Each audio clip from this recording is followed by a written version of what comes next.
Aujourd'hui, notre catéchèse se concentre dans le chapitre 17 du livre des Nombres et la personne centrale de ces chapitres, c'est Aaron, le grand prêtre, sacerdoce de l'Ancienne Alliance. Et pour commencer notre réflexion, on va écouter ces chapitres 17, les versets 16 à 20.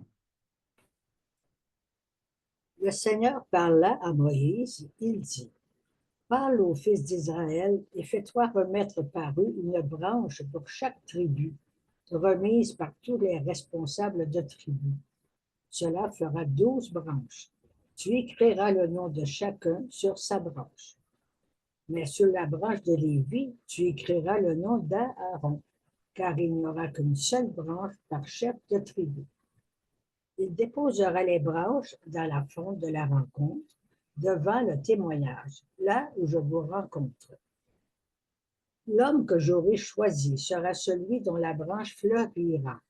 Ainsi, j'apaiserai en les écartant de moi les récriminations que les fils d'Israël élèvent contre vous.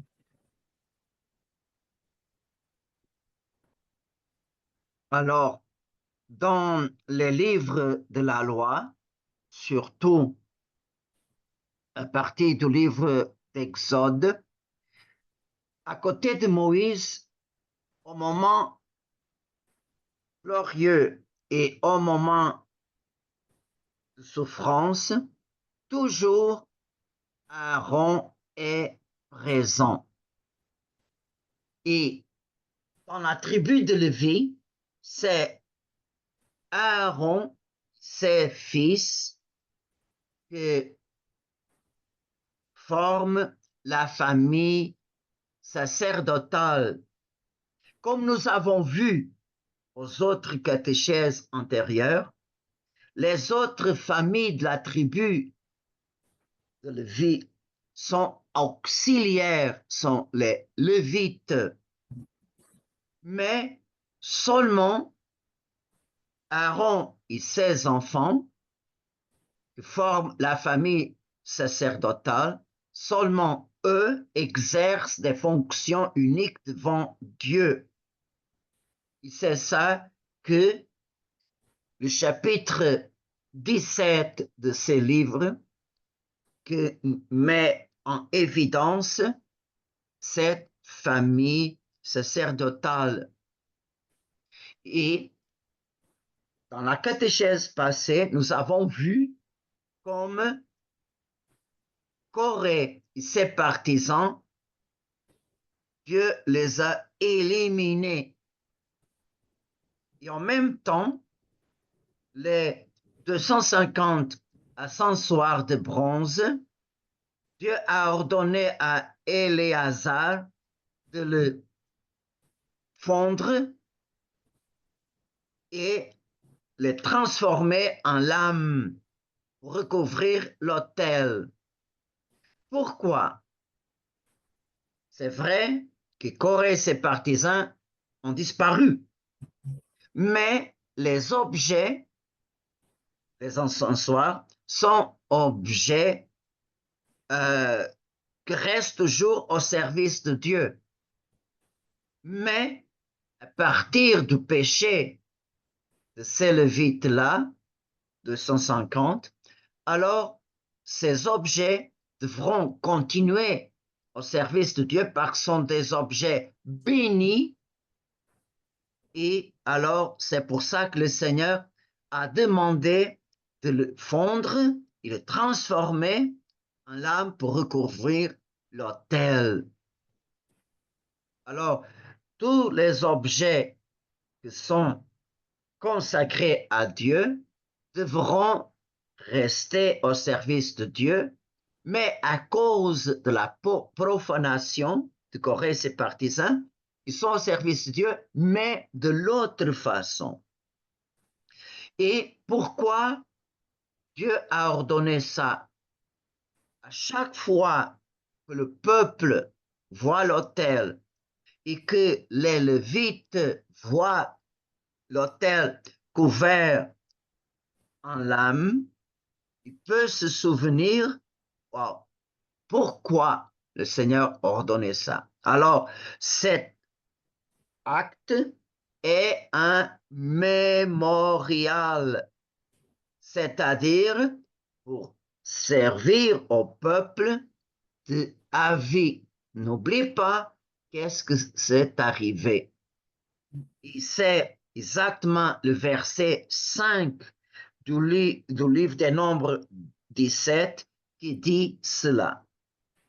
C'est un mémorial pour les fils d'Israël, afin qu'aucun homme profane, c'est-à-dire étranger à la ligne d'Aaron, ne s'approche pour brûler de l'encens devant le Seigneur, et afin que personne ne soit traité comme Corée et sa communauté, selon ce que le Seigneur lui avait dit par l'intermédiaire de Moïse. Alors, comme nous avons vu dans la murmure contre la terre promise,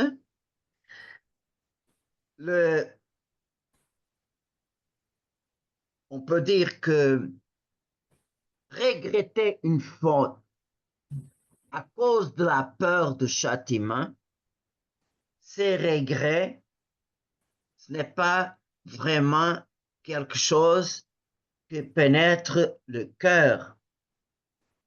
La vraie conversion devra être par amour qui vient de profond du cœur. Si le regret, le repentiment vient de la peur de la punition, elle est superficielle. Alors, on peut poser la question, qu'est-ce qui est arrivé tout de suite après la punition de Corée et ses partisans? Qu'est-ce qui est arrivé? Et tout de suite, le peuple de nouveau a commencé à murmurer contre Moïse et Aaron. Alors, c'est vous qui avez tué le peuple du Seigneur. Alors, tout ce qui est arrivé à Corée, tous les châtiments à cause de la murmuration, c'est vous les coupables. Et à partir de ça, on voit que de nouveau, le peuple murmure. Seulement faire une petite récapitulation. Le premier murmure après la sortie du Sinaï a provoqué un incendie. L'autre a provoqué une peste, une maladie. Et comme ça, on voit que le peuple commence à diminuer à cause des châtiments que le Seigneur a lancés contre le peuple. Mais les autres peuples, les autres membres des autres tribus accusent Moïse et Aaron, c'est vous les coupables. Quoi qu'il en soit, ce châtiment provoqua une grande mortalité, comme il est écrit. Les victimes de cette mortalité furent au nombre de 14 700 hommes, sans compter ceux qui périrent à cause de Corée. Les victimes n'ont pas été plus nombreuses grâce à l'intervention d'Aaron. Aaron prit l'encensoir, comme Moïse l'avait dit. Il se précipita au milieu de la foule, là où le fléau avait commencé à sévir. Il y mit le parfum, il fit l'expiation pour le peuple. Il s'interposa ainsi entre les morts et les vivants, et la mort cessa. Aaron revint vers Moïse à l'entrée de la tente de réunion lorsque la mort cessa. Alors, voyez que c'est Aaron comme le grand prêtre qui fait l'expiation. Comment? Pour freiner la mortalité, il obéit à la parole de Moïse, prend son ascensoir plein de parfums et il va même entre la foule. Et alors, l'endroit qui séparait les morts et les vivants, c'est en ce point-là que Aaron se mit.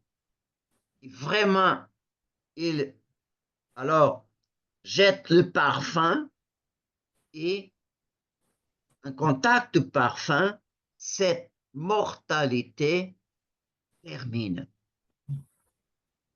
Et en ce moment, on peut poser cette question.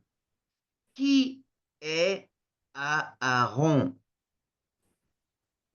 Si on fait un résumé des récits des livres de l'Exode, Lévitique et des Nombres, on peut faire vraiment une idée claire qui est cette personne qui donne la naissance à la famille sacerdotale. C'est pour ça que les psaumes, par exemple les psaumes 118, parlent à famille sacerdotale comme la maison de Aaron. Et quand Moïse a reçu sa vocation, son appel, selon le livre d'Exode, chapitre 3 et 4, alors Moïse, il a eu la peur. Quelle grande mission le Seigneur me confie. Il commence à trouver une excuse. Seigneur, j'ai une grande difficulté à parler. Et c'est en face de cette excuse que le Seigneur donne à Moïse la solution. Regardez qu'est-ce que le Seigneur répond à Moïse. Alors la colère du Seigneur s'enflamma contre Moïse, et il dit, et ton frère Aaron, le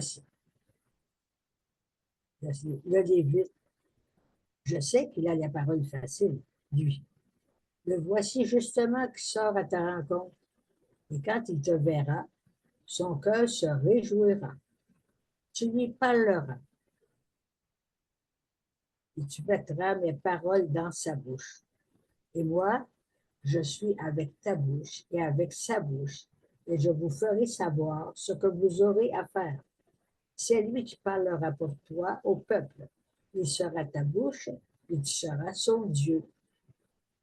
Alors, nous avons ici la première définition. Qu'est-ce que c'est un prophète? Un prophète, c'est quelqu'un qui est un instrument de Dieu. Comment? Dieu met sa parole en sa bouche. Dieu parle par cette personne. Et au moment de l'appel de Moïse, le Seigneur annonce, toi et Aaron, vous êtes mes prophètes.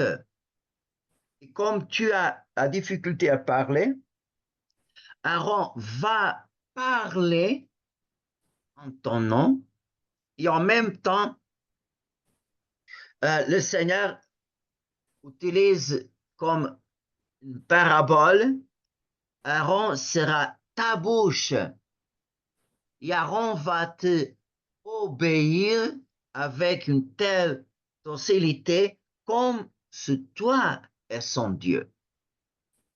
Alors, on voit ici clairement que Aaron est aussi de la tribu de Lévi. Pour Moïse, alors on voit que Aaron participe directement dans la mission de Moïse. Quelle est la mission de Moïse? Libérer le peuple de l'esclavage en Égypte et de conduire le peuple vers la terre promise. Sa sœur était Myriam et ses parents étaient Amram et Jochebed. De son mariage a eu 4 fils: Eliezer, Nadab, Abihu et Phiné. Et on voit qu'au commencement de sa mission, Aaron est le porte-parole de Moïse devant le peuple et même devant le pharaon. Et pendant la traversée du désert, Aaron apparaît toujours aux côtés de Moïse pour le soutenir. Et nous avons plusieurs exemples, mais un d'une façon spéciale. La narration est dans le livre d'Exode, chapitre 17, versets 10 à 13. C'est lors de la bataille contre les Amalécites. Josué fit ce que Moïse avait dit. Il mena le combat contre les Amalécites. Moïse, Aaron et Our étaient montés au sommet de la colline. Quand Moïse tenait la main levée, Israël était le plus fort. Quand il l'a laissé retomber, Amalek était le plus fort. Mais les mains de Moïse s'alourdissaient. On prit une pierre, on la plaça derrière lui, et il s'assit dessus. Aaron et Our lui soutenaient les mains, l'un d'un côté, l'autre de l'autre. Ainsi, les mains de Moïse restèrent fermes jusqu'au coucher du soleil. Et Josué triompha des Amalécites au fil de l'épée. L'autre exemple que montre comme Aaron est à côté de Moïse, c'est au mont du Sinaï. Aaron a accompagné Moïse et il est admis à voir Dieu comme Moïse a vu. C'est écrit au même livre d'Exode, mais au chapitre 24, versets 9 à 11. Et Moïse gravit la montagne avec Aaron, Nadab et Abihu, et 70 des anciens d'Israël. Ils virent le Dieu d'Israël. Il avait sous les pieds comme un pavement de saphir, limpide comme le fond du ciel. Sur ces privilégiés parmi les fils d'Israël, il ne porta pas la main. Ils contemplèrent Dieu, puis ils mangèrent et ils burent.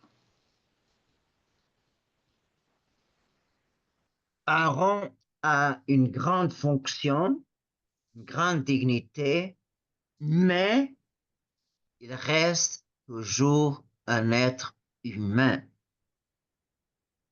avec ses faiblesses, ses péchés.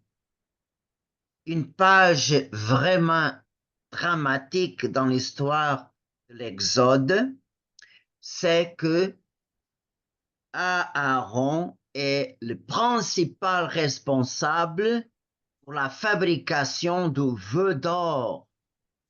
Le peuple, même au moment que Moïse est avec Dieu, 40 jours et 40 nuits, le même moment de grande intimité avec Dieu, Aaron en bas, il vraiment amène le peuple à la idolâtrie. Et on voit ça au chapitre 12 des livres des Nombres, versets 1 à 15. Le peuple vit que Moïse tardait à descendre de la montagne. Il se rassembla contre Aaron et lui dit, debout, fais-nous des dieux qui marchent devant nous.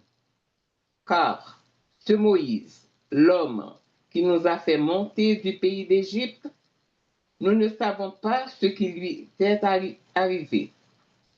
Aaron leur répondit, enlevez les boucles d'or qui sont aux oreilles de vos femmes, de vos fils, de vos filles, et apportez-les-moi. Tout le peuple se dépouilla des boucles d'or qu'il avait aux oreilles et ils les apportèrent à Aaron. Il reçut l'or de leurs mains, le façonna au burin et en fit un veau en métal fondu. Ils dirent alors, Israël, voici tes dieux qui t'ont fait monter du pays d'Égypte. Ce que voyant, Aaron bâtit un autel en face du veau en métal fondu et il proclama, demain, fête pour le Seigneur. Alors, à la première vue, on peut se prendre comment est-ce que Aaron, qui a vu le Seigneur, qui il-même a vu toutes les merveilles que le Seigneur a fait pour libérer son peuple, comment est-ce qu'il tombe en sept péchés? Pour comprendre, il faut savoir un peu de la mythologie égyptienne. Les Égyptiens étaient un peuple avec beaucoup d'idoles. Et pour représenter le Dieu puissant, il avait une statue d'un bœuf avec deux grandes cornes. Il s'appelait le bœuf Apis, qui représente le Dieu puissant. Comment vous savez qu'un bœuf, quand un taureau, quand vraiment il est fâché, vraiment il représente une force brute que personne ne peut freiner. Et ce taureau-là, le taureau Apis, représente le Dieu puissant que personne ne peut faire face. Et le Dieu d'Israël, le Dieu des patriarches, a montré sa force par le prodige qu'il a réalisé. Ni le pharaon, ni ses armées, ni le peuple pourraient freiner la volonté de Dieu de libérer son peuple. Alors, le peuple de la sortie de la mer Rouge jusqu'au Sinaï, c'était pratiquement 2 mois et quelque chose. 2 mois. Alors, toute l'influence de l'Égypte à la mentalité du peuple était là. Et quand Moïse restait 40 jours, c'est-à-dire 1 mois et 10 jours, sans le peuple savoir rien. Qu'est-ce qui est arrivé à Moïse? Pourquoi ils ne descendent pas? Alors, le peuple se dirige à Aaron pour vraiment le donner un sens au peuple. Qu'est-ce que Aaron a pensé? C'est souvenu le taureau Apis. Alors, le Dieu puissant nous a libérés Personne ne peut pas faire face à cette puissance. Il représente le Dieu que libère avec force par la image du feu d'or. Et regardez, demain, faites pour le Seigneur. Alors, demain, une façon d'entretenir le peuple, c'est faire la fête. Alors, le peuple oublie, bon, cet moment d'appréhension. On ne sait pas qu'est-ce qui se passe avec Moïse. Aaron aussi non plus. Qu'est-ce que je vais faire sans Moïse? Alors, on va faire la fête. On va faire la fête au Dieu puissant, au Dieu très fort qui nous a sauvés. Et pour avoir une idée de Dieu puissant, alors Aaron utilise une statue qui ressemble au taureau Apis des Égyptiens, mais en même temps que le peuple comprend très bien, avec son bras très fort, le Seigneur nous a libérés. Alors, on voit qu'il y a ici une erreur, bien sûr, l'idolâtrie, parce qu'Aaron a cherché la mythologie du peuple de l'Égypte, mais en même temps pour représenter une expérience qu'ils ont vécue tous. Dieu est tout-puissant. Personne ne peut le freiner, personne ne peut faire face à notre Dieu.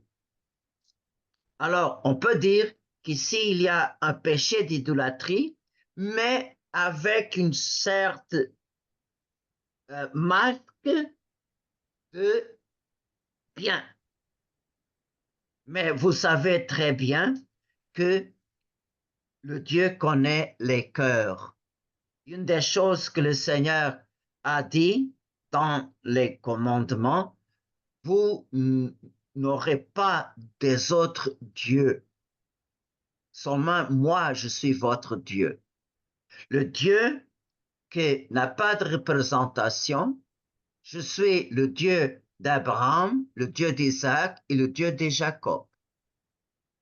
Alors, le Seigneur renonce à toutes sortes de représentations pour pas avoir un mélange entre le culte au vrai Dieu et la idolâtrie. Alors,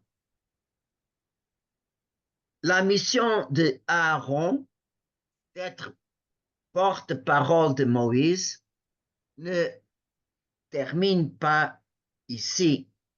Dieu appelle Aaron et ses enfants et ses fils à exercer le sacerdoce devant le Seigneur. Alors, c'est Aaron et ses fils qui vont directement rendre culte à Dieu. C'est comme ça que le Seigneur a dit à Moïse au livre d'Exode, verset 28, 1. Toi, fais approcher du milieu des fils d'Israël ton frère Aaron avec ses fils, afin qu'il exerce pour moi le sacerdoce.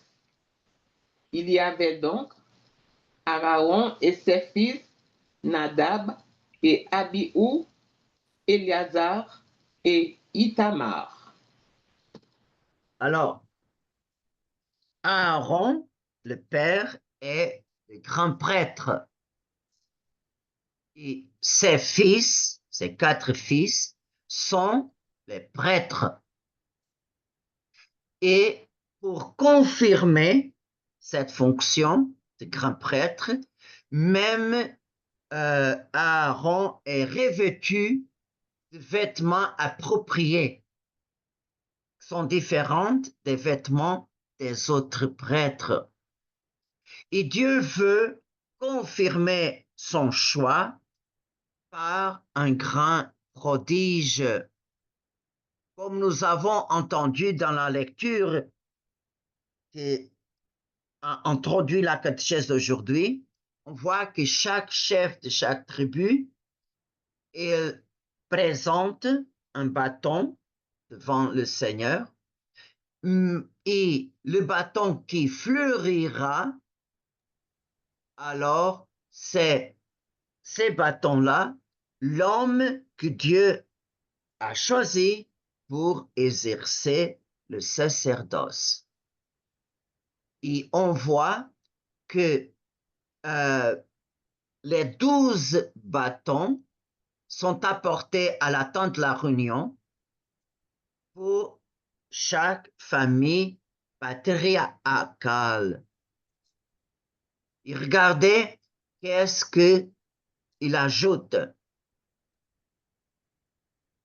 L'homme que j'aurai choisi sera celui dont la branche fleurira.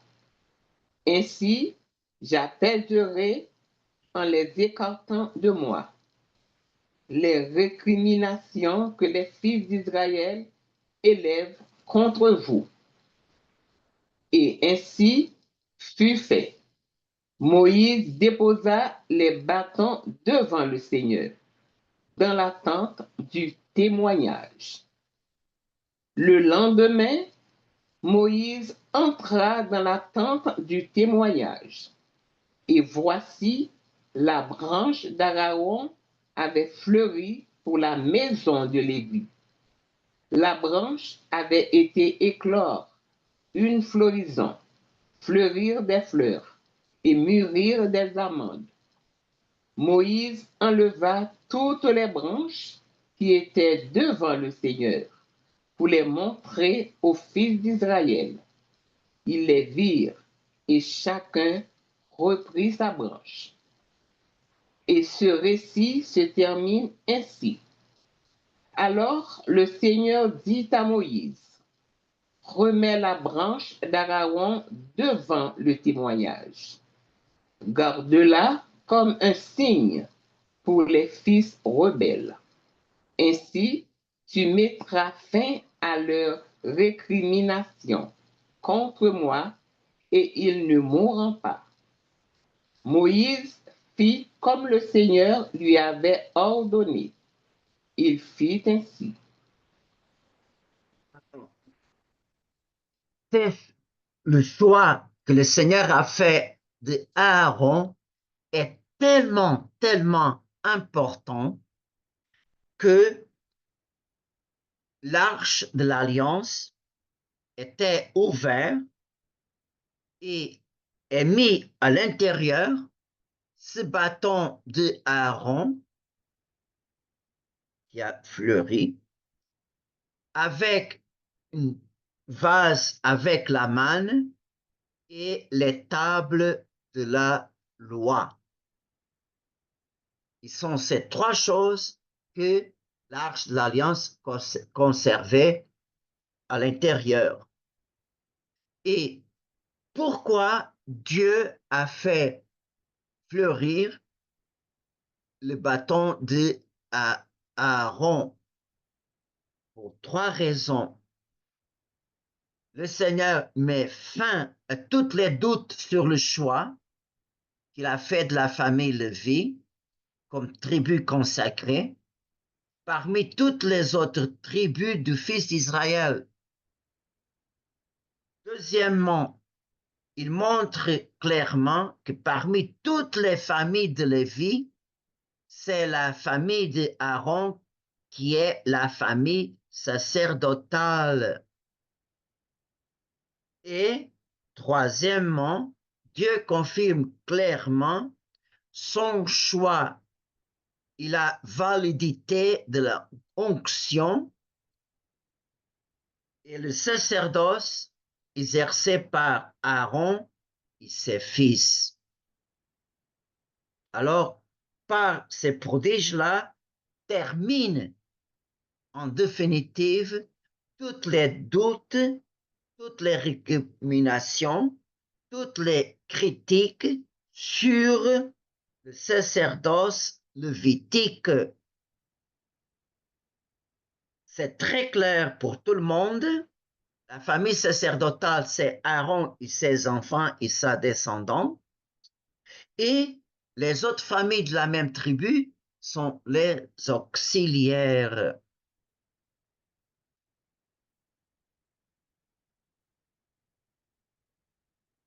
On voit que Aaron, comme quelqu'un qui est à côté de Moïse, alors on voit que quand le peuple murmure contre Moïse, murmure aussi contre Aaron.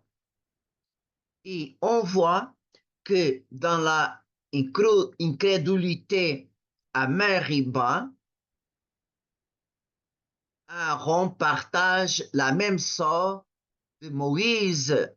Moïse a douté que le rocher pouvait jaillir de l'eau et le Seigneur a donné comme châtiment, alors comme tu as douté de mon pouvoir et de ma gloire, tu vas voir la terre promise, mais tu n'entreras pas.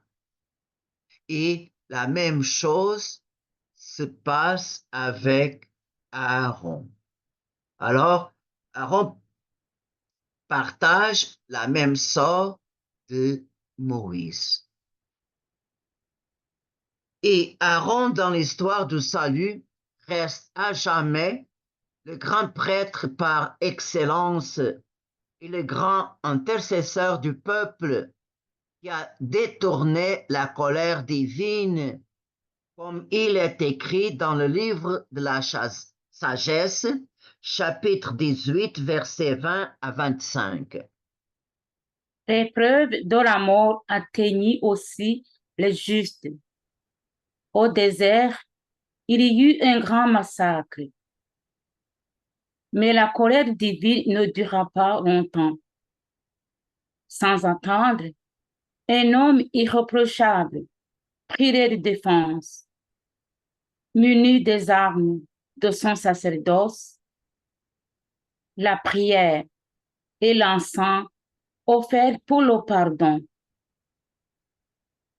Il affronta la fureur et mit un terme au fléau, montrant qu'il était bien ton serviteur. Il triompha du courroux, non pas par sa vigueur, ni la puissance des armes, mais par la parole. Il y fit céder le vengeur en faisant mémoire des serments et des alliances de nos pères. Comme déjà les cadavres s'amoncelaient, il s'interposa, repoussa la colère et lui barra le chemin des vivants. Sur sa longue robe sacerdotale figurait l'univers entier. Le nom glorieux des patriarches était gravé sur les 4 rangs de pierre, et ta majesté reposait sur le diadème de sa tête. Voilà ce qui fit reculer l'exterminateur. Voilà ce qui a rempli de crainte. La seule épreuve de la colère avait suffi. Nous avons entendu le commentaire du livre de la sagesse sur l'événement de la murmure qui a suivi l'extermination de Corée et ses partisans. À l'époque de Jésus, dans le désert de la Judée, existaient des hommes qui vivaient dans les grottes du désert de Judée, s'appelaient Esséniens. Les Esséniens vivaient non seulement à l'époque de Jésus, mais un siècle et 2 siècles avant Jésus-Christ. C'est comme un groupe de personnes s'éloignaient, sont des ermites juifs, qui s'éloignaient du peuple et de la civilisation pour amener une vie de pénitence, de prière et de contemplation de la parole de Dieu. C'est en ce groupe-là que Saint Jean-Baptiste est grandi. Et il passait tous ces temps-là jusqu'au moment que le Seigneur l'envoie à baptiser. Et ces groupes, les Esséniens, incarnaient en eux-mêmes la spiritualité juive. La spiritualité juive annonçait le Messie à deux façons, à deux, on peut dire, faces. Le Messie est roi fils de David et le Messie est aussi un prêtre souverain. On peut dire il y a un Messie qui vient de David et aussi qui vient de Aaron. C'est un Messie prêtre souverain. Et dans le Nouveau Testament, seulement l'Épître aux Hébreux parle de Aaron. Il met en évidence deux aspects de ce personnage extraordinaire. La lettre aux Hébreux unit ces deux facettes du Messie. C'est comme deux faces de la même monnaie. Le Messie est fils de David et en même temps, il est le grand prêtre de la nouvelle alliance. Brièvement, tout comme Aaron, qui était le grand prêtre par vocation divine, le Messie en va de même pour Jésus-Christ. Alors, Jésus-Christ, ce n'est pas prêtre pour, par exemple, héritage ou pour le saint, non. Il est grand prêtre par vocation divine. C'est ça qui est écrit dans le livre de la lettre aux Hébreux, chapitre 5, versets 4 à 6. On ne s'attribue pas cet honneur à soi-même. On est appelé par Dieu, comme Aaron. Il est bien ainsi pour le Christ. Il ne s'est pas donné à lui-même la gloire de devenir grand prêtre. Il a reçu de Dieu, qui lui a dit, « Tu es mon fils, moi aujourd'hui je t'ai engendré. » Car il lui dit aussi dans un autre psaume, « Tu es prêtre de l'ordre de Melchisédek pour l'éternité. » Le dernier point de notre réflexion, de notre catéchèse d'aujourd'hui, c'est on va comparer le sacerdoce de Jésus et le sacerdoce d'Aaron pour voir comme ils sont très, très différentes. Même si les deux sont appelés par Dieu à être grands prêtres. Mais existe entre eux une différence radicale qu'on ne peut pas mêler les deux. Et on peut voir ça en 3 points. Le sacerdoce d'Aaron se transmet par héritage, c'est-à-dire par génération. Tous les fils mâles de cette famille sont automatiquement prêtres, car ils appartiennent à la maison d'Aaron. Le sacerdoce du Christ repose avant tout sur sa condition humaine et divine et est directement lié à sa mission rédemptrice, qui est unique et irremplaçable.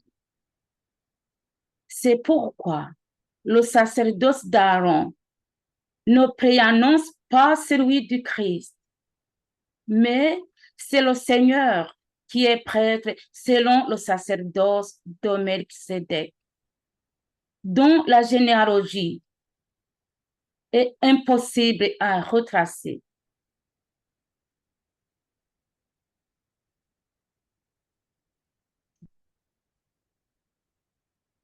Alors, pourquoi Jésus est sacerdoce selon l'ordre de Melchisédek?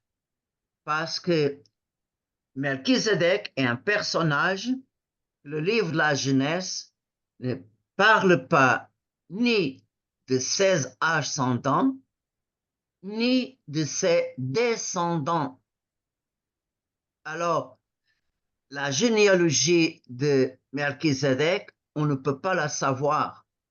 Et cet mystère, c'est une préfigure du sacerdoce de Jésus-Christ, qui est le grand prêtre éternel.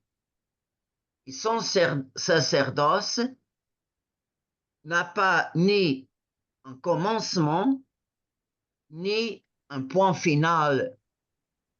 Pourquoi? Parce que par sa nature divine, Jésus est éternel. Par sa nature humaine, non. Mais la personne de Jésus-Christ est vrai Dieu et vrai homme.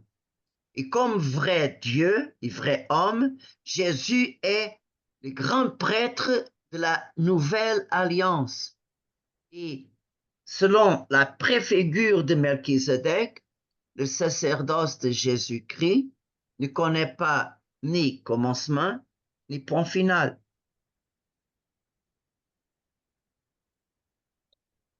En effet, le Christ ne peut être considéré comme grand prêtre selon Aaron, d'autant plus que le Seigneur appartenait à la tribu de Juda et non à celle de Lévi. Malgré l'excellence de ce personnage, Aaron, son sacerdoce, ne peut prétendre à la perfection qui caractérise le sacerdoce du Christ, comme il est écrit dans la lettre aux Hébreux. Si l'on atteignait la perfection par les moyens du sacerdoce lévitique, sur lesquels repose la législation du peuple, pourquoi faudrait-il que s'élève un autre prêtre de l'ordre de Melchisédek et qu'il ne soit pas appelé prêtre de l'ordre d'Aaron? Et ailleurs, il ajoute, cela ne se fait pas sans qu'il ait une prestation de serment. En effet, tandis que les autres devenaient prêtres sans aucun serment, celui-là, Jésus-Christ, a fait l'objet d'un serment de la part de celui qui lui dit. Le Seigneur l'a juré dans son serment irrévocable. Toi, tu es prêtre pour l'éternité. Pour cette raison, Jésus est devenu le garant d'une alliance meilleure. Jusqu'à là, un grand nombre de prêtres se sont succédés parce que la mort les empêchait de rester en fonction. Jésus, parce qu'il demeure pour l'éternité, possède un sacerdoce qui ne passe pas. C'est pourquoi il est capable de sauver de manière définitive ceux qui par lui s'avance vers Dieu, car il est toujours vivant pour intercéder en leur faveur. C'est bien le grand prêtre qu'il nous fallait, saint, innocent, immaculé, séparé maintenant des pécheurs. Il est désormais plus haut que les yeux. Il n'a pas besoin, comme les autres grands prêtres, d'offrir chaque jour des sacrifices. D'abord, pour ses péchés personnels, puis pour ceux du peuple. Cela, il l'a fait une fois pour toutes en s'offrant lui-même. La loi de Moïse établit comme grand prêtre des hommes remplis de faiblesses. Mais la parole du serment divin qui vient après la loi établit comme grand prêtre les fils conduits pour l'éternité à sa perfection.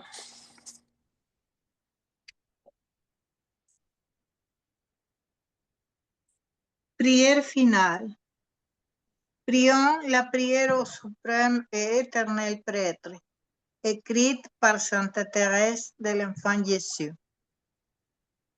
Jésus, prêtre éternel, gardez vos prêtres dans votre sacré corps, pour rien ne peut les souiller. Gardez immaculées leurs mains hontes qui touchent chaque jour votre corps sacré. Gardez immaculées leurs lèvres, quotidiennement teintées de votre très précieux sang. Gardez pur et libre de tout attachement terrestre leur cœur, que vous avez scellé du sublime sceau du sacerdoce. Que votre amour les ceinture et les préserve de la contagion du monde. Bénissez leurs travaux apostoliques d'abondants fruits. Faites que les âmes confiées à leur zèle et à leur direction soient leur joie ici-bas et forment au ciel leur couronne magnifique et impérissable. Amen.